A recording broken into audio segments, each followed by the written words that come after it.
What's up YouTube? This is Victor on the Let Me Explain show, and I'm just going to give you a rundown of the Apeman dash cam.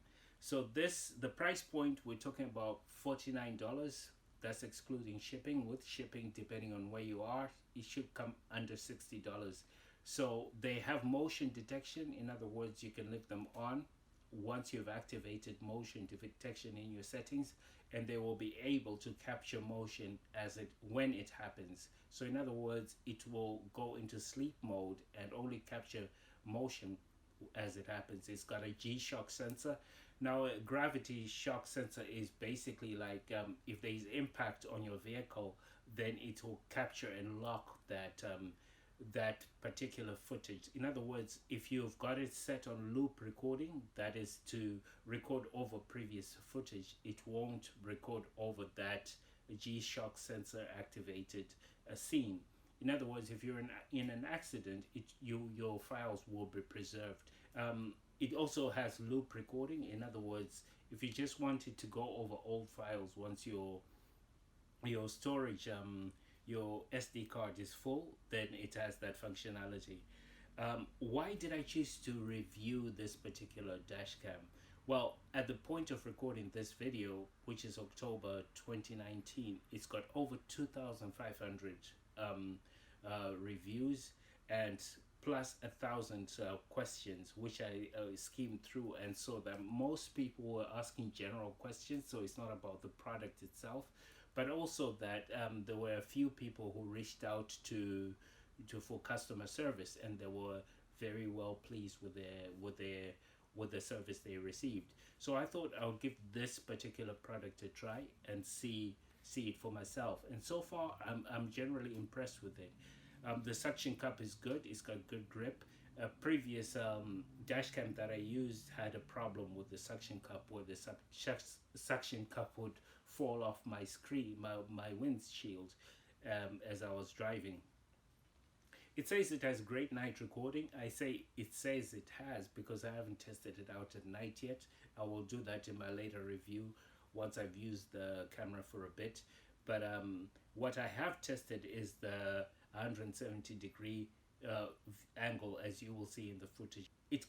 They purportedly say it's full HD quality, but I don't think it's 1080p. Now it has an internal battery, as I've mentioned as I'll mention after this, but please note that the emergency feature is the one that's allocated the internal battery for.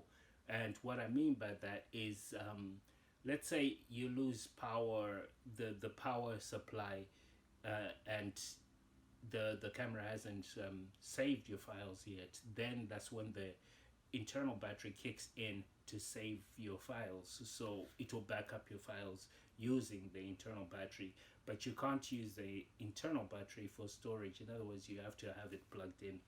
Now it supports up to a 32 gigabyte of SD card, and like I mentioned, external power is required.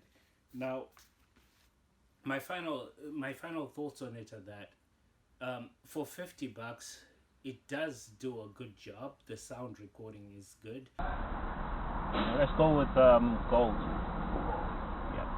The high mileage order, right? Yes, please. The video is good. I won't say it's 1080p, as you will see yourselves, but it's good enough quality to see what's going on, to be able to recognize the scene fully. But it's not a cinematic type of capture that you'd be expecting from this camera. Other than that, my thoughts are, well, if you're looking for a dash cam under $100, then the Apeman is definitely worth going for, especially for the fact that the customer service is really responsive. That's one area you want to make sure you've got covered. You want to cover your bases along those lines, just to make sure that if you have a problem with the product, you have got backup to go with it. So that's Victor on the Let Me Explain show. I'm talking about the Apeman dash cam. Let's go into the footage, and I won't see you after this, so I'll say goodbye now. I'll leave a link below. Once again, it is an affiliate link, and if you choose to buy from that affiliate link, it helps support this channel at no cost to you. Alright, this is Victor on the Let Me Explain show. Please enjoy the footage. Alright, so it's connected, it's powered up, and I had a slight issue with it. When I plugged it into the radio, it seems to be asking if I want to download media or use it as a PC camera. So just be aware that if you plug it into another device, it might give you that issue.